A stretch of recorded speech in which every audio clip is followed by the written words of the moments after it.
Ya, baiklah mahasiswa sekalian, saat ini kita akan melakukan perkuliahan modifikasi perilaku dan Ibu harapkan kita semua untuk mengambil perhatian untuk materi yang akan Ibu sampaikan dalam pertemuan ini.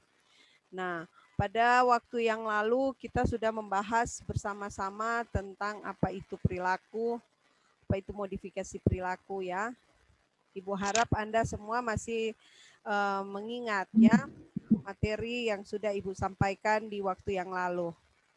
Namun ada baiknya saat ini Ibu akan memberikan sekali lagi kepada Anda penguatan tentang materi yang sudah Ibu sampaikan kemarin, yaitu apa itu perilaku, apa itu modifikasi perilaku, ya. Terus sejarah dari modifikasi perilaku itu seperti apa sejarahnya sehingga ada modifikasi perilaku, ya, serta ruang lingkup daripada modifikasi perilaku. Nah, ini Ibu harus jelaskan kepada Anda semua dengan baik, karena tanpa pemahaman yang benar tentang apa itu perilaku, modifikasi perilaku, serta ruang lingkup daripada modifikasi perilaku, Anda akan kesulitan untuk memahami materi-materi selanjutnya. Pada materi-materi selanjutnya kita akan sama-sama membahas tentang apa itu prinsip-prinsip daripada modifikasi perilaku, yaitu responden behavior dan responden conditioning, prinsip operan behavior, operan conditioning, ya, dari ahli-ahlinya yaitu Pavlov dan Skinner, ya. Dan saat ini Ibu akan jelaskan kepada Anda sekali lagi tentang apa itu perilaku dan apa itu modifikasi perilaku. Nah, jadi mahasiswa sekalian, perilaku manusia itu memang merupakan topik yang akan kita pelajari dalam mata kuliah ini, yaitu mata kuliah modifikasi perilaku. Nah, oleh karena itu, Ibu harapkan sebelum kita mempelajari tentang modifikasi perilaku lebih dalam lagi, kita perlu pahami dulu apa itu definisi perilaku. Jadi, jangan sampai Anda belajar yang lainnya, Anda akhirnya tidak paham apa itu perilaku. Ada di antara Anda yang bisa menyampaikan apa itu perilaku yang Ibu sudah pernah sampaikan? Seorang mahasiswi, ya, cewek, tentunya dia apa ya, kalau berjalan di lorong yang gelap, biasanya perempuan itu takut, ya.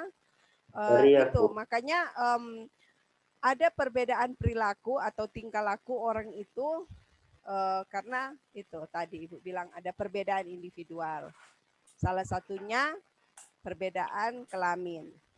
Perbedaan juga postur tubuh, misalnya seorang cowok dengan postur tinggi besar, ya, dia tidak takut berjalan di tengah, misalnya ada geng-geng di situ misalnya, ya. Tapi kalau biasanya orang yang kesian kecil apa ya, tentu rasa bagaimana ya, seperti itu.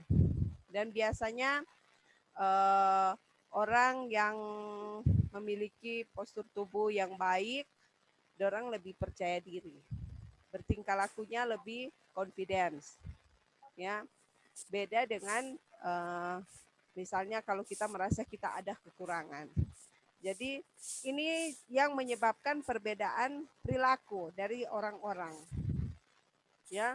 Anak berkebutuhan khusus dengan anak yang normal itu beda perilakunya. Nanti Anda juga akan menemukan sendiri, iya toh? Di sekolah Anda akan melihat kenapa anak berkebutuhan khusus berperilaku seperti itu. Ya karena itu perbedaan individu, ada perbedaan fisik, ya, seperti itu.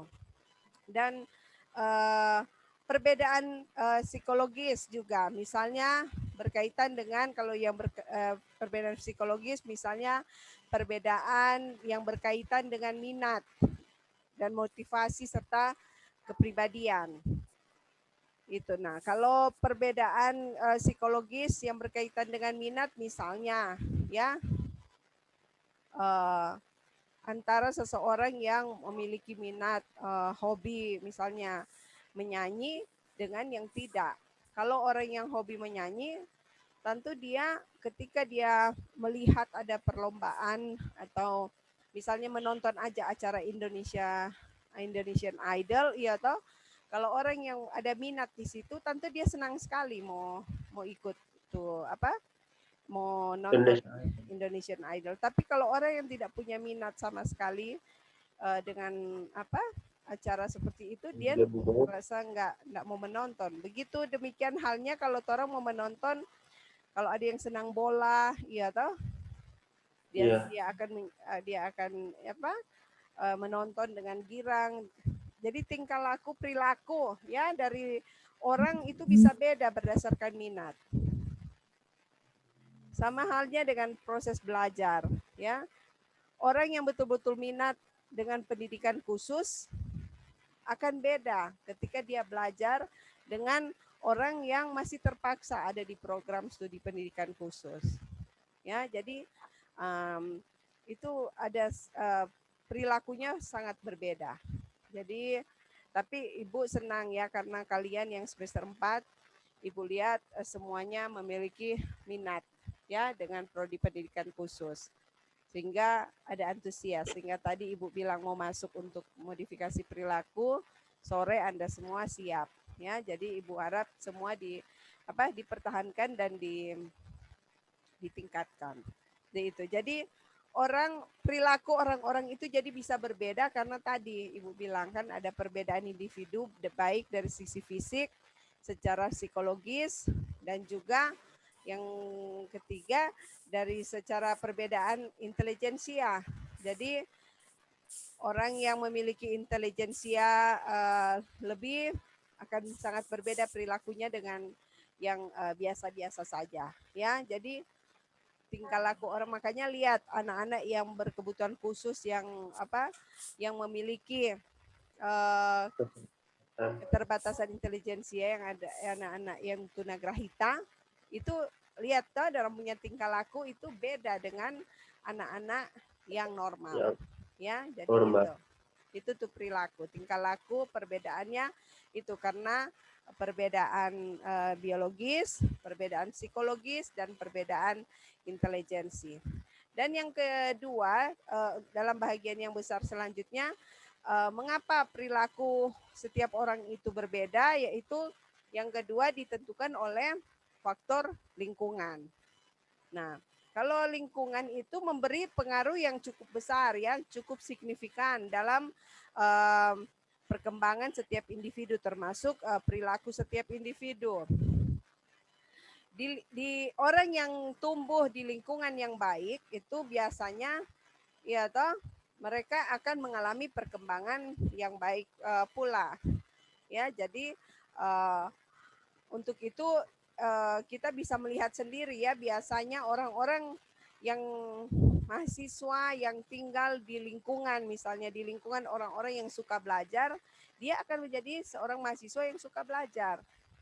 Iya toh perilakunya seperti itu. Nah, tapi kalau mahasiswa yang tinggal di lingkungan teman-teman yang bergaulnya tidak dengan teman-teman yang suka belajar, dia akan biasanya akan terpengaruh. Perilaku belajarnya akan terpengaruh. Jadi demikian. Jadi perilaku seseorang itu ditentukan juga oleh lingkungannya. Ya toh. Jadi ada teori juga tentang ini, nanti mungkin Anda sudah belajar ya di teori-teori belajar. Jadi itu. Jadi sekali lagi apa itu perilaku? Perilaku itu secara sederhana adalah apa? Tingkah laku, toh? Tingkah laku atau respon seseorang terhadap stimulus tertentu. Nah, stimulus itu, rangsangan itu baik dari dalam dirinya maupun dari luar, dari lingkungan. Nah, setiap individu itu berbeda-beda tingkah lakunya karena dipengaruhi oleh pertama tadi yaitu perbedaan individu dari aspek biologis, aspek psikologis, dan aspek intelijensi. Dan juga perbedaan perilaku orang juga itu ditentukan oleh faktor lingkungan. Jadi itu 2 garis besar ya perbedaan individu. Nah, perilaku itu telah lama menjadi subjek dalam penelitian-penelitian, terutama dalam penelitian psikologis, ya di bidang psikologi. Nah, ada seorang ahli yang bernama Sigmund Freud. Anda sudah belajar teori kepribadian? Sudah. Nah, tentunya sudah tahu toh tentang Ya. apa ahli yang bernama Sigmund Freud. Sudah pernah dengar? Sudah, Bu, sudah. Ahli psikologi yang mengeluarkan itu teori tentang psikoanalisis, toh? Udah dengar toh bahwa manusia itu bertingkah laku di sebagian besar itu didorong oleh hasrat seksualnya, oleh libido. Iya kan? Sudah dengar toh itu? Jadi Sudah, Bu. Jadi ada daya dorong dalam diri manusia ya yang membuat manusia itu bisa bertingkah laku. Jadi ada sesuatu dari dalam dan itu dia katakan sebagai libido dari orang, id dan libido. Jadi Sigmund Freud ini memandang bahwa perilaku adalah hasil dari insting-insting dan pemenuhan apa? Kepuasan. Itu kalau Sigmund Freud kan dia bilang, dia kasih contoh misalnya bayi aja dari kecil dia ketika dia menangis ya kan? Dia menghisap jarinya toh, dia merasa puas, dia berdiam. Ya toh? Begitu. Atau ketika dia haus, ketika orang tuanya memberikan susu, ya toh? Dia jadi dia bilang itu orang manusia berperilaku itu sebagai hasil dari insting-insting dan pemenuhan kepuasan. Nah, kalau Abraham Maslow dia menganggap bahwa manusia lahir itu dengan bermacam-macam potensi yang sama, tetapi memiliki kualitas yang berbeda-beda. Jadi kualitas dan dari potensi ini yang akan membentuk perilaku seseorang. Itu kalau Abraham Maslow. Sudah tahu juga toh tentang Abraham Maslow yang apa? Dia ahli yang mengeluarkan teori tentang kebutuhan. Iya toh? Kebutuhan manusia itu mulai dari kebutuhan primer sampai kebutuhan aktualisasi diri. Sudah pernah belajar juga toh tentang Abraham Maslow? Sudah kan? Ya. Jadi kalau Abraham Maslow itu dia bilang setiap manusia itu lahir dengan apa? Kualitas yang berbeda-beda. Jadi antara saya dan Anda, antara manusia yang satu dengan manusia yang lain itu memiliki kualitas yang berbeda-beda. Ya toh? Nah, kualitas yang berbeda-beda ini yang menyebabkan orang punya perilaku berbeda-beda. Iya toh? Orang semua ini beda intelijensi, beda hasrat, ya, beda perasaan, ya toh? Cara kita memandang segala sesuatu juga itu berbeda, ya. Sehingga kita berbeda dalam berperilaku. Seperti itu. Nah, jadi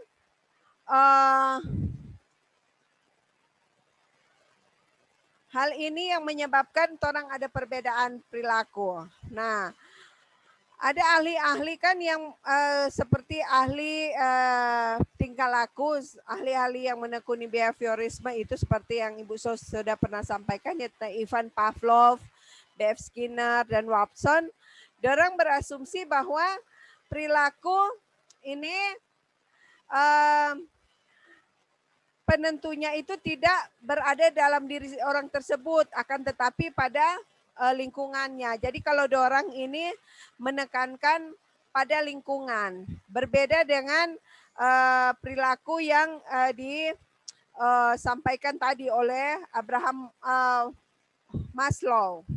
Jadi dia bilang perilaku itu ditentukan oleh lingkungannya. Jadi bagaimana kita berinteraksi dengan lingkungan dan bagaimana perilaku kita berubah karena interaksi tersebut. Nah, jadi itu ya. Jadi Bu, ada tambahan sedikit, Bu. ya. Ada tambahan sedikit. Ya. Silakan ada tambahan, Samsul. Bu. Ya, Samsul silakan. Buku, maksudnya ada buku yang pernah kita baca, maksudnya kita ambil dari referensi dari Bu, pakar pendidikan Ya. yang bernama John Locke itu. Dia mengemukakan maksudnya seseorang dilahirkan dengan seperti kertas putih, Bu, maksudnya bersih. Jadi kembali lagi dari dia bilang dia maksudnya itu kertas dia mau kotor, dia mau bersih, tergantung lagi dari lingkungan, Bu. Itu sih. Iya. John Locke, pakar pendidikan, Bu. Benar sekali. Jadi ada memang teori yang mengatakan bahwa teori yang dari John Locke itu betul. Dia mengatakan bahwa manusia itu terlahir seperti kertas putih. Jadi bagaimana dia akan menjadi seperti apa nantinya itu ditentukan oleh lingkungannya. Lingkungan. Ya, John Locke itu adalah tokoh teori lingkungan. Jadi memang ada beberapa ahli yang memiliki perbedaan dalam melihat tingkah laku manusia itu. Jadi kalau kayak John Locke itu dia teori ahli lingkungan. Ada juga teori seperti yang dikatakan tadi oleh Ibu, teori yang mengatakan bahwa manusia itu berperilaku itu sudah memang dari sananya, seperti Abraham Maslow dan Sigmund Freud. Orang bilang kan begitu, bahwa manusia itu sejak lahir mereka sudah memiliki bakatnya masing-masing. Namun ada juga teori konvergensi bahwa manusia itu memang sudah memiliki bakat, ya toh, sudah memiliki minat, namun lingkungan juga menentukan. Jadi ada kombinasi. Jadi ada 3 aliran ya untuk teori pembentukan perilaku ini. Ya. Jadi ada yang kayak John Locke itu dia bilang berdasarkan lingkungan. Ada yang kayak Abraham Maslow dia bilang itu ada potensi diri. Adalah potensi diri. Namun ada juga teori yang menggabungkan. Dan itu akan Anda pahami, akan Anda kuasai dalam mata kuliah teori-teori belajar, ya, dan teori kepribadian.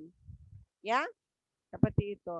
Ini Ibu cuman dalam mata kuliah modifikasi perilaku ini, Ibu cuman mau menjelaskan supaya kita memiliki pemahaman yang sama, apa itu perilaku dan apa itu modifikasi perilaku, ya.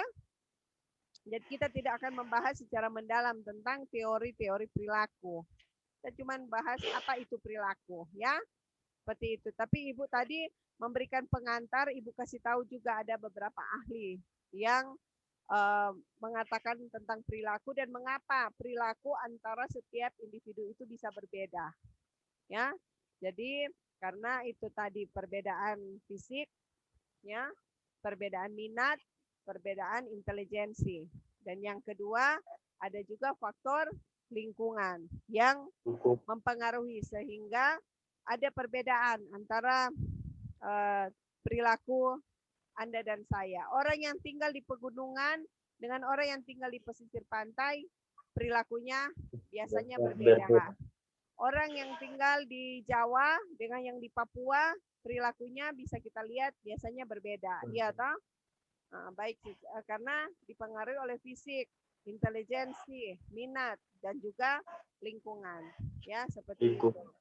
Sampai lengkali orang bilang, "Toh, siapa Kang kalau orang Jawa itu rata-rata ini kalau bicara kalem-kalem ya, seperti itu." Karena itu dari lahir mereka sudah terlahir dengan bakat seperti itu dan kemudian tinggal di lingkungan yang halus-halus kayak Pak Presiden Jokowi, ya akhirnya perilakunya ya atau tingkah lakunya menjadi seorang yang halus seperti itu. Nah, jadi itu, jadi perilaku seperti itu ya, bahwa bagaimana seseorang itu jadi secara garis besar Ibu bisa katakan bahwa perilaku itu bagaimana seseorang itu merespon terhadap stimulus, ya, memberi respon, ya, terhadap stimulus, terhadap rangsangan. Itu tuh perilaku. Seperti itu. Nah, jadi perilaku itu memiliki perbedaan antara satu dengan yang lainnya, ya, antara manusia yang satu dengan yang lainnya. Dan bahkan dikatakan bahwa perilaku orang itu ada yang tampak, ada yang tidak tampak. Jadi ada yang orang bisa lihat dan ada yang tidak bisa lihat, hanya dia yang tahu. Seperti itu. Nah, sekarang modifikasi perilaku. Ada yang sudah bisa menjelaskan apa itu modifikasi perilaku?